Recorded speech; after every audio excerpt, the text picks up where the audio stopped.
In today's video, I'm heading out with a foil and just 6 to 8 knots of wind. I've got a brand new 8.0 foil sail to test, so let's find out together if foiling can still be fun in these kind of marginal conditions. Alright guys, welcome back. I just got back 2 days ago from Fuerteventura to Düsseldorf, so I'm still at my parents'. I actually got the big car from my dad for a couple of days because I'm supposed to pick something up for him for which I need a big car. So this will be also interesting. To take the big car for a couple of days because I'm thinking right now to buy a new car, and I'm thinking whether I buy the big van or the small van. Maybe you can leave a comment down below what you think is better for me. But yes, I'm going to try out the big van for a couple of days. But what this video is about, as you can already see, I got the Patrick merch, and that means we also have the Patrick sails and all the gear. And that's what we're going to do today. It's going to be a light wind day, and I'm going to test the 8.0 high aspect sail. High aspect means foil sail. And yeah, I already actually unboxed it once and tried to try it, but the wind just didn't play along and I wasn't planing, so today is the real test. Alright, so I actually also took advantage and got myself a 550 front wing, which is a benefit of being a Patrick team rider, that I also can order the Ian stuff now, which obviously is nice. But I think today is super light, so we're gonna go with a 650 and yeah, just maximum power. Let's see how much power the sail will have. I heard it's a super good light wind sail. So I'm gonna use the V2 titanium fuse. I only have this fuse, I'm always using it. And I think you should use this fuse in like 90% of conditions. You can go with a V1 or a V3, which have like a little bit less or a little bit more power. But in general, this one will do the job in most conditions. So I didn't bother getting another fuse than this.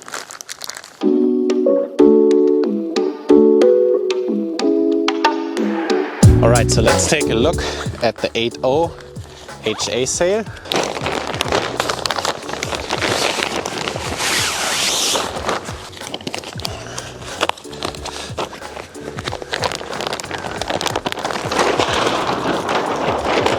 And yeah, this sail is really high aspect. So you have a 537 luff with only a 205 boom, which even compared to the previous foil sails, which were already high aspect, is super high aspect. So you have a super long mast and a relatively short boom. I mean, 205, that's usually what on a fin sail you have like on a 6.2 or something.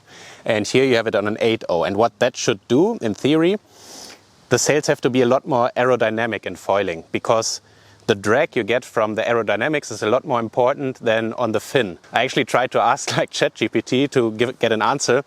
Like what percentage of the drag of the total system is due to aerodynamics and what is due to hydrodynamics, and it told me something like 60 to 70% of the total drag of the system is coming from aerodynamic. I don't know if this number is correct, but that shows how important it is to have an aerodynamic sail in foiling.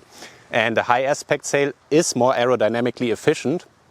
It will also give you better pointing ability so that you can go upwind better. And on the other hand, you will have absolutely no backhand, which is what we want in foiling. So yeah, this is going to be super interesting to try this 8.0 sail. On the sails I was using before, I was actually always like 80% of the time using the 6.8 because I didn't really like to go with a bigger sail. So here it's going to be super interesting to see how this sail is performing. And from what I've heard, especially this 8.0 size is supposed to be really amazing. So let's rig it up. Alright, so this sail comes with a 5-meter mast, and Patrick has 20 centimeter steps in the mast.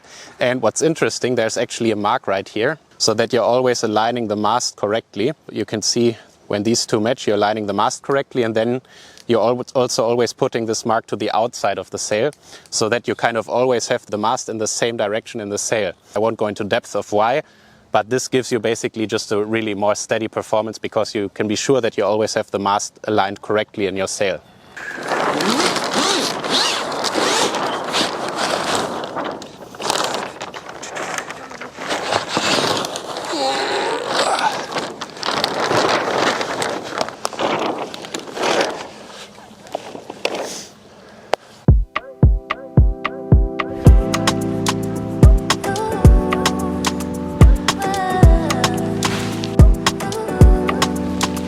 He's a nice guy and I might let him slide around by midnight. Alright, so that's the sail.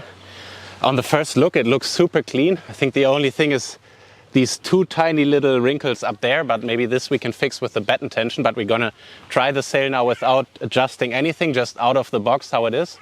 And yeah, it looks super high aspect. I mean, even here on the back end of the boom, usually this batten is much more extended beyond the boom. Here it's basically in line with the boom. So yeah, before I talk too much about the sail, let's just try it on the water. We have, I would say, around 6 to 10 knots, so not the most. So it's a good light wind test for now. So it was actually a day that I usually wouldn't go surfing, because the forecast on that day didn't really look that promising by any means. But since I had the new sails, I was really curious to test them out, so I went anyway. Unfortunately, the wind just never really picked up. Generally, I would say I had around 6 to 8 knots of wind, maybe with the occasional gust up to like 9 or 10 knots. But anyway, I think this is a really good test for this new sail, because this 8.0 size is generally the biggest one that's being used nowadays in foil slalom racing.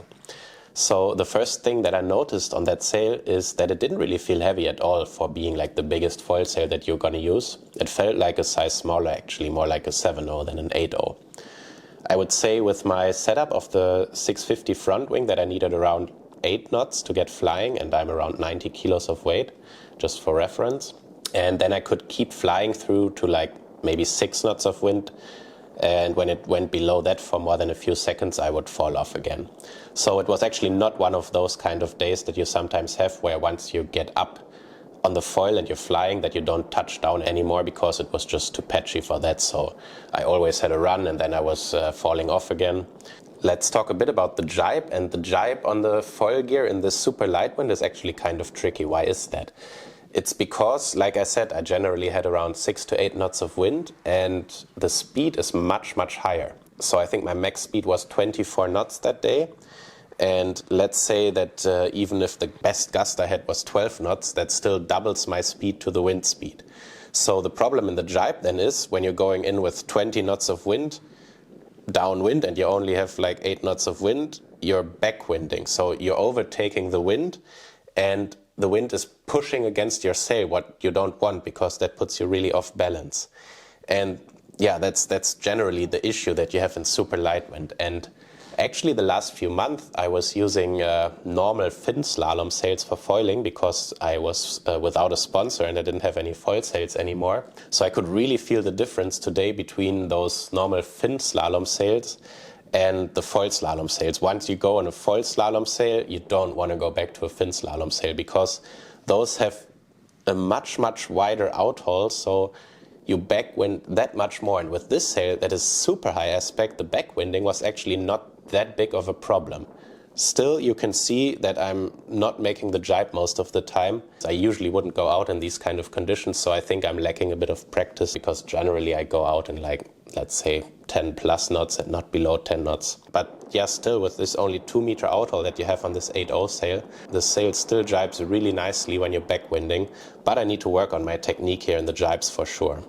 But yeah, let's answer the question if foiling is actually fun in these kind of conditions. And I would say generally I would not go foiling in below 10 knots. It really starts becoming fun when you have like this consistent wind where you're flying all the time.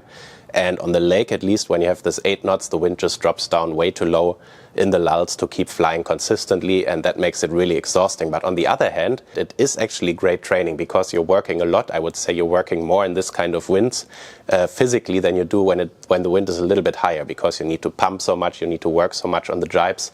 So this is really cool. And then also when you have gear to test, yeah, it's fun to train in these kind of conditions and see where's like the lower limit of the gear. But generally, I would say if you're just going like really for fun, I would start going foiling with the race wind foil gear when it's like at least 10 knots.